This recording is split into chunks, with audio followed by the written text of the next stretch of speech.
Muito bem, queridos alunos. Então, agora eu gostaria de trabalhar com vocês dentro da perspectiva sociológica, três conceitos fundamentais e outros muitos conceitos que fazem relação com esses conceitos. Muito caros para a sociologia e muito importantes para podermos fazer uma análise do contexto social atual e histórico. São os conceitos de raça, etnia e multiculturalismo. Pois bem, então, iniciando pelo conceito de raça, nós vamos necessariamente ter que debater ou entender a característica ou as características do fenômeno que na atualidade também vem provocando grandes movimentações sociais, que é o racismo. Dentro do racismo, nós queremos perceber aqui alguns aspectos socioantropológicos, ou seja, a configuração social e a configuração antropológica do conceito de racismo. O que é racismo? Vocês já haviam iniciado um debate sobre, ou uma conversa sobre, o que é racismo? O que seria racismo? Nós poderíamos dizer, então, que o racismo é uma ideologia ou um comportamento, tá? Que envolve toda a ação preconceituosa, discriminatória ou segregacional, realizada desta forma contra qualquer indivíduo ou grupos de indivíduos, né, por causa de sua origem étnica ou racial. Então aqui, quando ocorre então esta ação preconceituosa, discriminatória ou segregacional, que são conceitos que nós vamos aprofundar na sequência, contra um grupo ou contra um indivíduo, e esta ação ela é motivada pela questão étnica ou racial, nós estamos diante de um caso de racismo.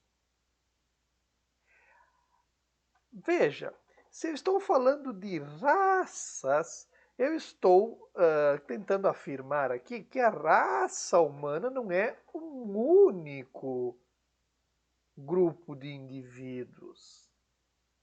E aqui nós temos um grande problema. A sociologia ela não vai querer e não vai aceitar a tratativa em torno do conceito de raça.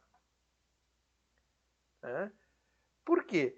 Em determinado momento, principalmente no final do século XIX e começo do século XX, surgiram várias teorias raciais, né, tentando comprovar cientificamente, tá, a existência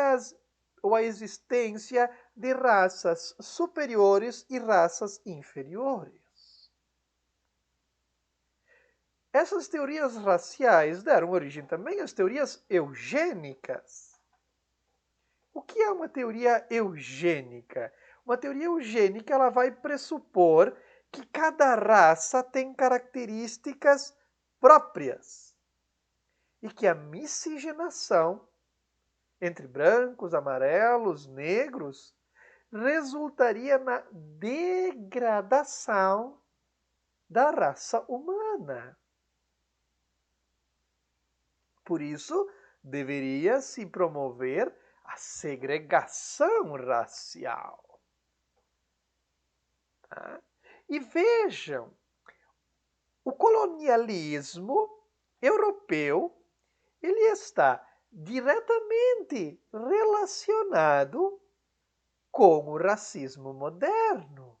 Porque, como vocês bem sabem, o domínio sobre as regiões colonizadas foi justificado por uma pretensão intensa inferioridade racial dos povos não europeus. Então, nós temos, por exemplo, o caso Brasil, que ele é colonizado e as populações que aqui existiam, elas são subjugadas, pois eram consideradas inferiores às europeias que estavam chegando. Assim aconteceu com os escravos que foram trazidos.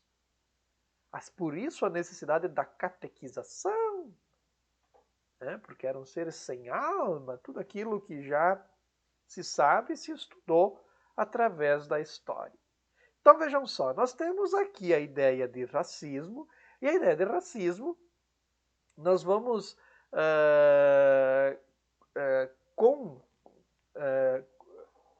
avançando, né, com essa ideia de racismo, nós vamos perceber que ela tem uma origem histórica e ela serve, obviamente que não se conseguem as comprovações científicas sobre isso, embora se tenham criados vários estudos ou tentativas de estudos para comprovar essas ideias absurdas, né, que comprovassem a ideia de raças superiores, raças inferiores, ou mesmo as ideias presentes na eugenia, que vai dizer que a miscigenação ela vai trazer ou ocasionar a deterioração da raça humana. Muito bem. O que temos à frente? No Brasil, né, nós vamos perceber a existência de duas teorias que buscavam analisar a questão racial, ou a questão da presença do racismo. Então, na década de 1930, nós temos o autor brasileiro chamado Gilberto Freire, e ele vai formular a teoria da democracia racial. Ou seja, neste contexto, afirmava o Freire, né, o Gilberto Freire, que a miscigenação era o que definia a nossa identidade nacional. O Freire ele vai dizer, o que ocorre no Brasil é uma miscigenação que se dá a tal ponto que ela passa a ser a identidade do Brasil. Ela passa a representar a identidade nacional. Ou seja, as matrizes europeias, ameríndias e africanas se mesclaram a tal ponto, né, que isso se tornou a identidade brasileira. E esta convivência, ele vai dizer, se tornou salutar. Essa convivência acabou resultando no equilíbrio entre elas na formação da identidade cultural brasileira. Então, para o Gilberto Freire, né, com essa interpretação da democracia racial, se fortaleceu a ideia de que no Brasil não haveria preconceito. No Brasil não haveria racismo, porque, segundo Gilberto Freire, seria um contrassenso afirmar a existência de racismo num país onde todos teriam descendência europeia, ameríndia e africana. Todos nós teríamos um pouco de cada matriz étnica, então não teria como haver racismo. O racismo, o preconceito, ele foi superado.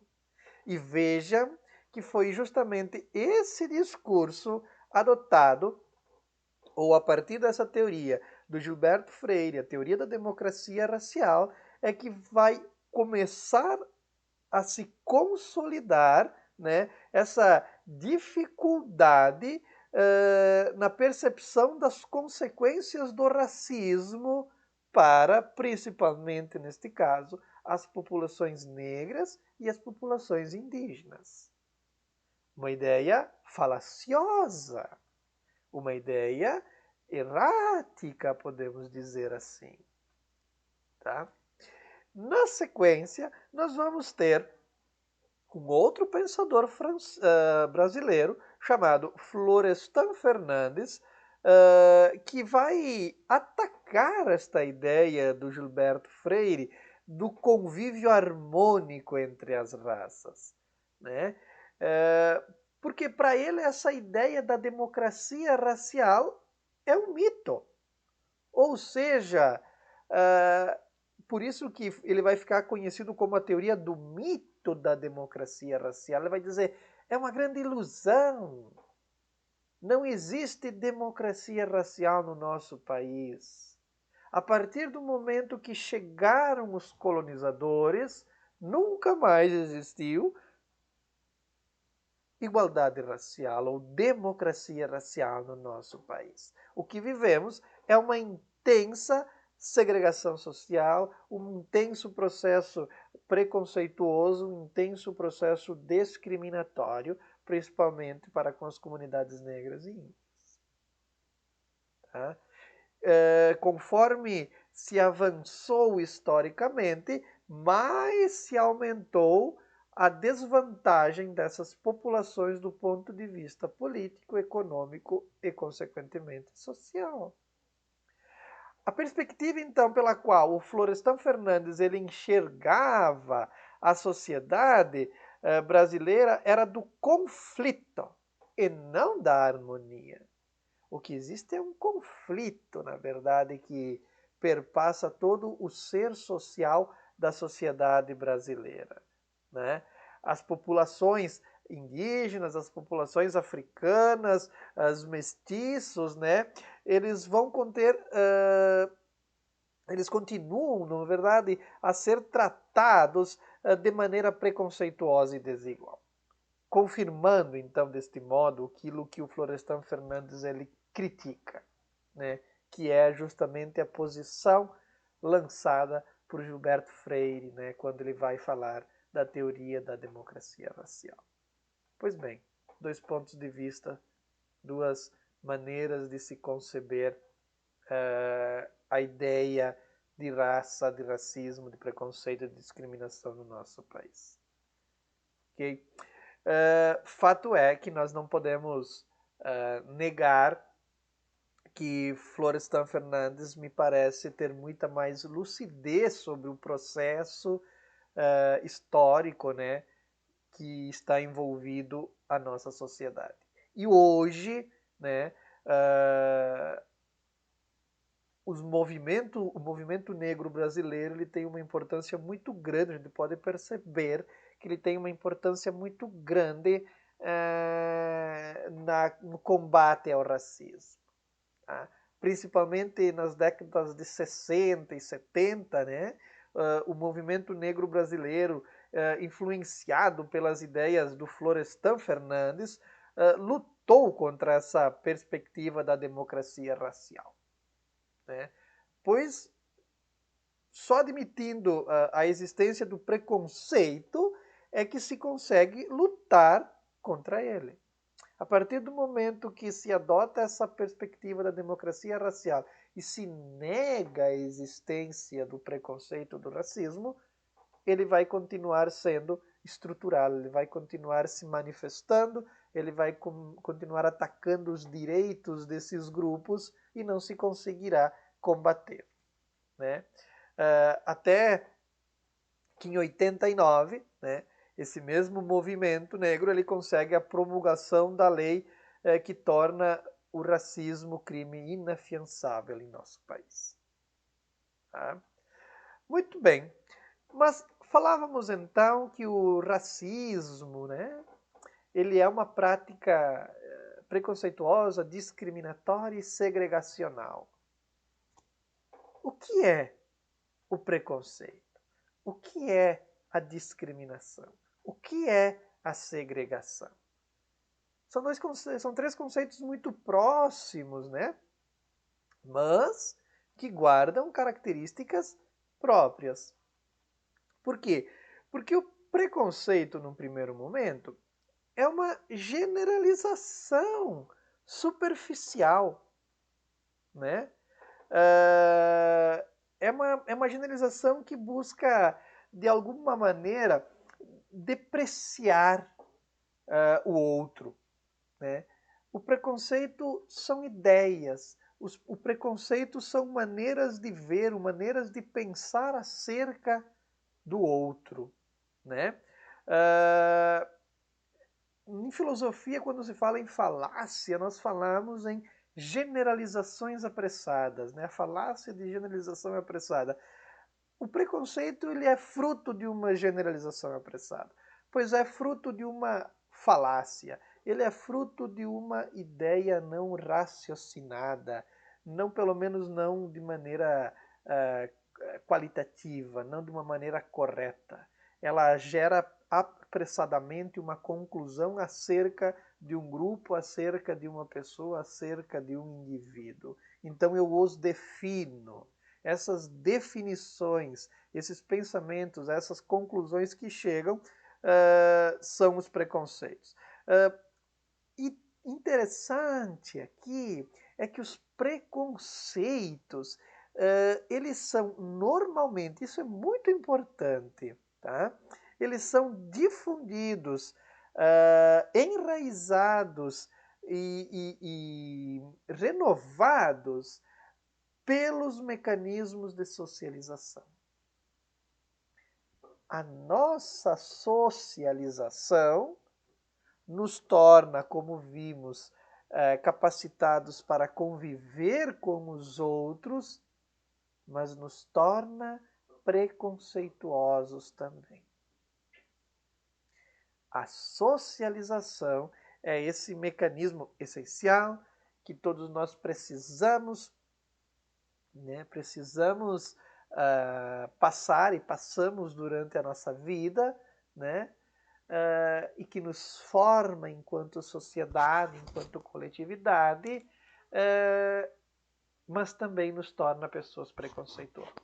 Porque os agentes de socialização, aqueles que nos socializam, nos transmitem as regras, também nos transmitem os preconceitos. E nós acabamos enraizando esses preconceitos, difundindo e enraizando nos outros esses mesmos preconceitos, ou colaborando para isso, para que isso aconteça quando nós somos os agentes de socialização. Vejam que importante isso. Isso, então, acerca do preconceito. A discriminação,